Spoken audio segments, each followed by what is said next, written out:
Babe, does it really have to be this way? I just got the papers. Are you listening to me? Don't hang up. Don't hang up.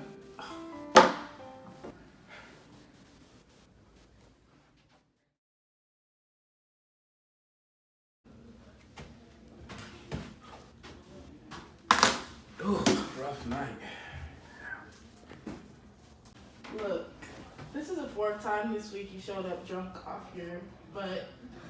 And I can't take it anymore. I'm gonna need to ask you to go home for good.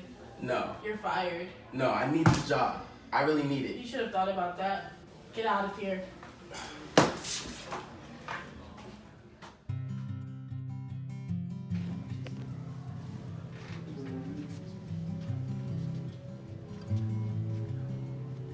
My life sucks. Bags are packed, are you ready to go? This time tomorrow we'll be on the road. Riding with you in the sunnier days. I wouldn't want it any other way. Excuse me. You got any change I can have?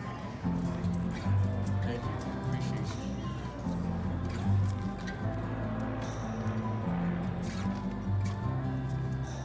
You got the stuff? Thank you.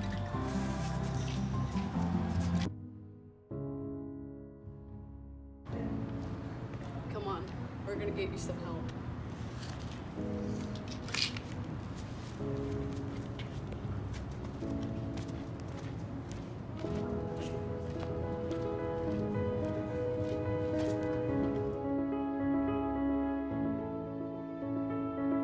Hi, I'm Tyus, and I'm alcoholic. Hi, Tyus.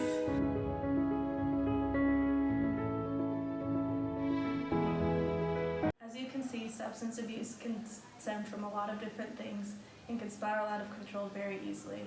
It's a lot harder to stop than you may think. Almost 21 million Americans have at least one addiction, yet only 10% of them receive treatment. 8.5 million Americans suffer from both a mental health disorder and a substance abuse disorder. 1 out of every 8 American adults struggle with both alcohol and drug addiction simultaneously.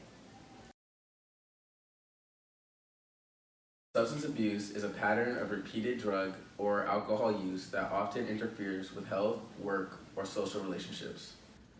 Once a chemical enters the brain, it can cause people to lose control of their impulses or crave a harmful substance.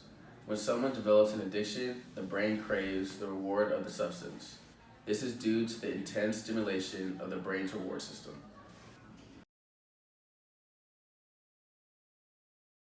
Those suffering from addiction can find help from support groups, rehabilitation centers, and counseling. Support groups include Alcoholics Anonymous, Narcotics Anonymous, and Al-Anon for family members. Rehabilitation centers can be long-term or short-term, and counseling can be one-on-one with a therapist or in group settings. The main goal of treatment is to end the substance intake, then look at the reasons at why it occurred, such as depression, anxiety, or trauma, and treat that as well. There is an immediate negative stigma towards those dealing with an alcohol or drug addiction. People immediately assume that they are bad people or have ruined their lives, or that they're not doing anything good with their life or not caring for their family, themselves, or the people around them. They also assume that the person can simply stop drinking or stop getting high when that is not the case. It's not seriously considered to be a mental illness when it is. This stigma keeps people from admitting their addiction and seeking treatment.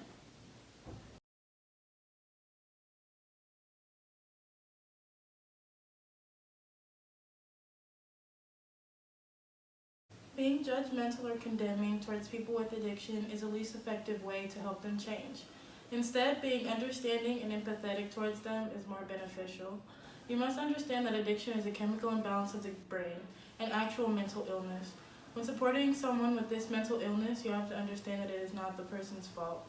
Being empathetic or placing yourself in an addict's shoes is the key to understanding them. You will be one step closer to helping them and one step further from judging them and pushing them back down the hole of addiction.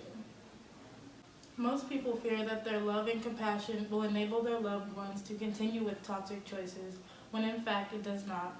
Being compassionate and understanding when dealing with those suffering from addiction helps them to feel understood and loved, which can cause them to want to be better, whereas feeling judged and misunderstood could cause them more pain and may lead them back to their addictive tendencies. Matthew 7:1-2 says, "Do not judge, or you too will be judged. For in the same way you judge others, you will be judged." God does not want us to be critical and judgmental of one another. He is the only being with that authority. Mark 12:31 says to love your neighbor as yourself.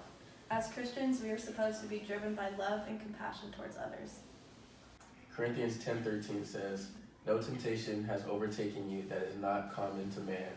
God is faithful, and he will not let you be tempted beyond your ability." We can share with people that their addiction does not define them, and God does not give us anything we cannot handle. Through him, they can overcome anything.